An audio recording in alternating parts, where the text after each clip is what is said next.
आज की short analysis में हम डिस्कस करेंगे REC स्टॉक के ऊपर। दोस्तों ये स्टॉक अगर आप देखो तो अगस्त 2024 से करेक्शन के अंदर चल रहा है।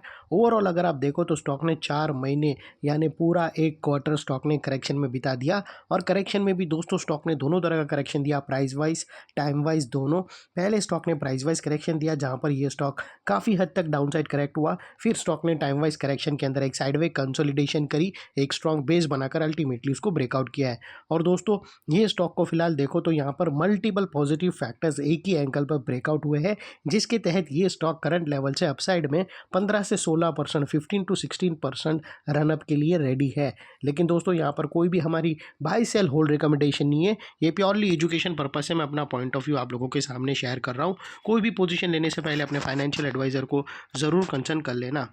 दोस्तों आप लोग देख सकते हो कि ये वो टॉप था जहाँ से करेक्शन स्टार्ट हुआ और यहाँ से कुछ इस तरह से downward sloping parallel channel stock के अंदर बनी।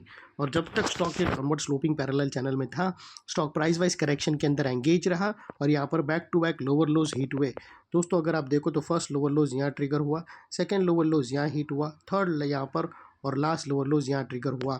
और जैसे ही दोस्तों ये downward sloping parallel channel upside में ब्रेकआउट हुई, इसने मल्टीपल हायर हाइज को ब्रेक करके उसके above high volume sustain closing देकर कंफर्म कर दिया करेक्शन कंप्लीटेड। यहाँ पे हमें दो मेजर पॉजिटिव सिग्नल मिले फ्रेंड्स। पहले तो इसने डाउनवर्ड स्लोपिंग पैरेलल चैनल को अपसाइड में ब्रेकआउट किया, जिसकी वजह से जो स्ट्रेट डाउनसाइड फॉल आ रहा था प्राइस वाइज करेक्शन का, अल्टीमेटली वहाँ पर ब्रेक लग गई।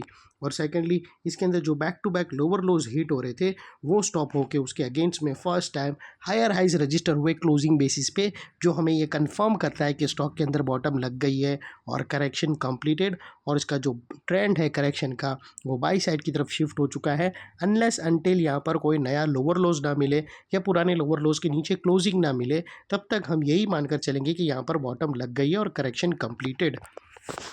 और दोस्तों बात कर लेते हैं यहाँ पर डाइवर्शन की। तो फ्रेंड्स अगर आप MACD डालकर यहाँ पर चेक करो तो आपको यहाँ पर पॉजिटिव क्लियर डाइवर्शन मिलेगा। प्राइस एक्शन के जो लास्ट लोअर लो स्विंग अगर आप देखो तो दोस्तों वो डाउन साइड की तरफ टिल्ट हुए हैं। और वही दोस्तों अगर आप MACD की ऑसिलेशन देखो तो वो अपसाइड में टिल्ट होते हुए यहाँ से ब्रेकआउट मिला है, जो एक अपसाइड मोमेंटम पंप कर सकता है स्टॉक के अंदर। और अल्टीमेटली दोस्तों बात कर लेते हैं यहाँ पर चार्ट पैटर्न की। तो फ्रेंड्स अगर आप देखो तो यहाँ पर हमें एक ज़बरदस्त पैरेलल चैनल ब्रेकआउट होते हुए यहाँ पर क्लियरली विटनेस होती है। और दोस्तों ये जो पैरेलल चैनल है उसकी जो नेकलाइन है वो तकरीबन 550 के आसपास आती है। और ये जो इनसाइड रेंज है पैरेलल चैनल की या फिर डार्वस बॉक्स की, ये तकरीबन दोस्तों 15 से 16% की है, जो ऑलरेडी ये नेकलाइन से ब्रेकआउट हो चुकी है। लेकिन दोस्तों जैसे ये अपसाइड सस्टेन मूव स्टार्ट करेगा तो स्टॉक 15 to 16% रनअप देगा। और दोस्तों यहाँ पर हम एक डबल नेकलाइन लेकर चलेंगे। एक्चुअल में दोस्तों यहाँ पर एक इमीडिएट हर्डल है, जिसके वजह से हम फॉल्स ब्रेकआउट के ट्रैप में ना फंस जाए। उसके वजह से दोस्तों हम इसका जो एक्चुअल ब्रेकआउट है वो 571 यानी 572 के आसपास हम लेकर चलेंगे।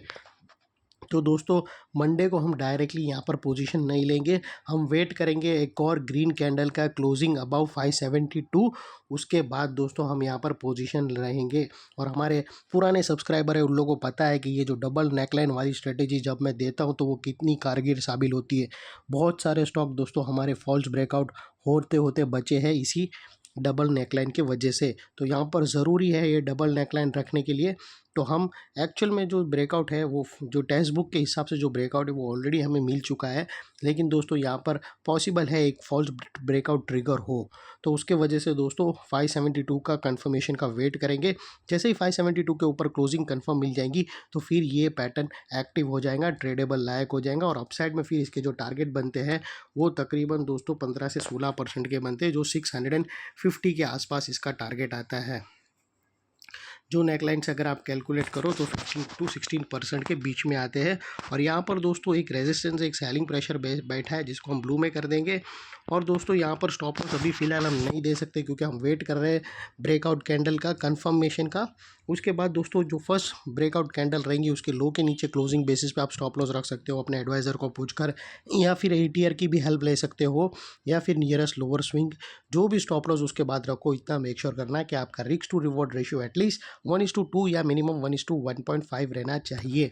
और फाइनली दोस्तों जैसे ही ये नेकलाइन ब्रेकआउट होंगी दोनों भी, उसके बाद ये वाला एरिया बहुत ही इंपॉर्टेंट एरिया बनकर खड़ा हो जाएगा, क्योंकि अगर आप देखो तो मल्टीपल पॉजिटिव फैक्टर्स यहाँ पर एक्शन में आते हुए मिले। दोस्तों यही एरिया पे हमें downward sloping parallel channel upside में ब्रेकआउट होते हुए दिखी, लोअर लोज हमें हाई राइज में शिफ्ट होते हुए मिले। यहाँ पर ही दोस्तों हमें पॉजिटिव क्लियर डाइवर्शन MACD के थ्रू मिला। यहाँ पर दोस्तों पैरेलल चैनल ऑलरेडी ब्रेकआउट हो चुकी है, हमें एक और नेकलाइन का वेट है ब्रेकआउट का। उसके बाद दोस्तों ये एरिया जो अभी तक एक रेजिस्टेंस था वो अल्टीमेटली स्ट्रॉन्ग सपोर्ट बनकर खड़ा रहेगा, और इतने बड़े स्ट्रॉन्ग सपोर्ट के नीचे फिर तुम्हारा स्टॉप लॉस रहना चाहिए जो आसानी से हिट ना हो। और बाय एनी चांस अगर क्लोजिंग बेसिस पे ट्रिगर हो जाता है तो नो इफ नो बट सीधा स्टॉप लॉस देकर ट्रेड को वाइंड अप कर देना। ये थी हमारी शॉर्ट एंड स्वीट एनालिसिस।